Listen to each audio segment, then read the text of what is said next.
بسم اللہ الرحمن الرحیم۔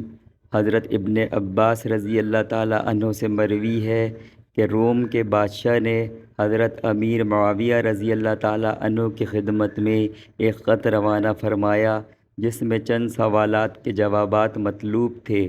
حضرت امیر معاویہ رضی اللہ تعالیٰ عنہ نے اس خط کو واپس کر دیا اور لکھ دیا کہ مجھ کو ان سوالات کے جوابات کا علم نہیں۔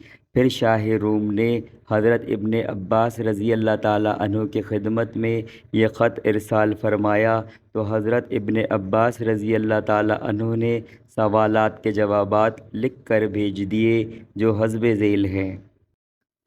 شاہ روم نے پوچھا، کلاموں میں سب سے افضل کون سا ہے؟ اس کے بعد کس کا درجہ تیسرے نمبر پر ہے کون سا؟ چوتھے نمبر پر اور پانچویں پر کون سا ہے؟ حضرت ابن عباس رضی اللہ تعالیٰ عنہ فرماتے ہیں، پہلا افضل الکلام لا الہ الا اللہ بشرط یہ کہ اخلاص کے ساتھ ہو۔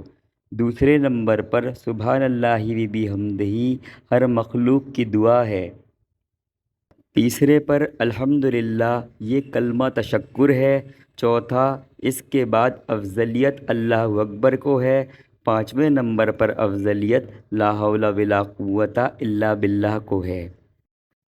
شاہ روم نے پوچھا، مردوں میں اللہ کے نزدیک سب سے زیادہ مکرم کون ہے؟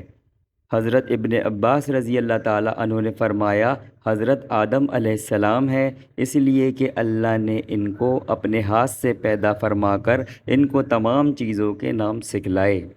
شاہ روم، وہ چیزیں جنہوں نے ماں کے پیٹ کی مشقت کو نہیں جھیلا کون کون سی ہیں؟ ابن عباس رضی اللہ تعالیٰ عنہ، چار ہیں۔ پہلے حضرت آدم علیہ السلام، دوسرے حضرت حوا، تیسرے حضرت صالح علیہ السلام کی اونٹنی جس کو اللہ نے پتھر سے پیدا فرمایا تھا، چوتھا وہ مینڈھا جو حضرت اسماعیل علیہ السلام کے بدلے میں ذبح کیا گیا تھا، اور بعض نے کہا موسیٰ علیہ السلام کا عصا بھی انہی چیزوں میں سے ہے۔ شاہ روم، وہ کون سی قبر ہے جو اپنے صاحب کو لے کر چلی؟ ابن عباس رضی اللہ تعالیٰ عنہ نے فرمایا، وہ حضرت یونس علیہ السلام کی مچھلی ہے، جب آپ دریا میں گرے مچھلی نے آپ کو نگلا اور لے کر چل دی۔